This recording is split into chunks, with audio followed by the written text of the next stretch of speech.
Good morning students. कल मैंने आपको शब्द के बारे में बताया था और आज हम उसके उदाहरण कुछ बताए थे।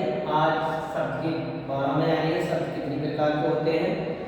जैसे कि हमें पता है हिंदी भाषा में शब्दों को तीन आधार पर विभाजित किया गया है। एक उत्पत्ति के आधार पर यानी कि जन्म के आधार पर, बनावट के आधार पर और एक प्रयोग के आधार पर। उत्पत्ति के आधार पर शब्दों के चार भेद होते हैं यानी कि चार प्रकार के होते हैं। चार भागों में बांटा गया है इसे उत्पत्ति के आधार पर, जिसमें एक है आपका तत्सम शब्द, दूसरा तद्भव शब्द, तीसरा देशज शब्द, चौथा विदेशी शब्द। तत्सम शब्द वे शब्द होते हैं जो संस्कृत भाषा से आए और हिंदी भाषा में जैसे थे वैसे उन्हें शामिल कर दिया गया। जैसे अग्नि, कर, कोश, अर्क, त्वरित आदि। तद्भव शब्द वे शब्द होते हैं जो संस्कृत भाषा तक आए थे मगर उनमें थोड़ा रूप बदलकर उन्हें हिंदी भाषा में शामिल कर दिया गया। आ, कान, ओठ, आगे, तुरंत आदि। आपको यहाँ भी नजर आ रहा होगा। जैसे अग्नि का आ हो गया, कर्म का काम हो गया, कोश का ओठ हो गया, अर्क का आगे हो गया, त्वरित का तुरंत हो गया। इनमें भी आपको अंतर स्पष्ट नजर आ रहा होगा। यही हमारी तत्सम और तद्भव शब्द हैं।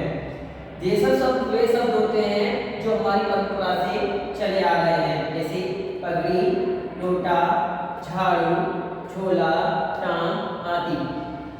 विदेशी शब्द वो शब्द होते हैं जो हमारी विदेशी भाषाएं हैं जो आए उनमें उनके जो शब्द थे हिंदी भाषा में आकर शामिल हो गए।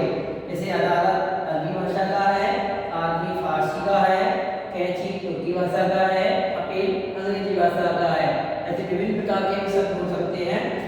और दूसरे नंबर पर आपका बनावट के आधार पर शब्द तीन प्रकार के होते हैं। एक रूढ़वादी शब्द, एक यौगिक शब्द और एक योगरूढ़ शब्द। इनके बारे में विस्तार से हम जब ऑफलाइन क्लास चलेगी तब बात करेंगे।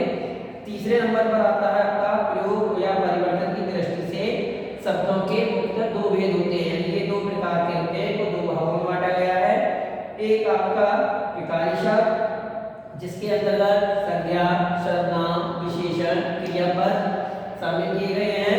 दूसरे पर अविकारी शब्द जिसके जिसमें आपको क्रिया विशेषण शब्द, समुच्चय बोधक, संबंध बोधक, विषयादि बोधक और निपात आदि पर हम अध्ययन करेंगे जब ऑफलाइन क्लास चलेगी।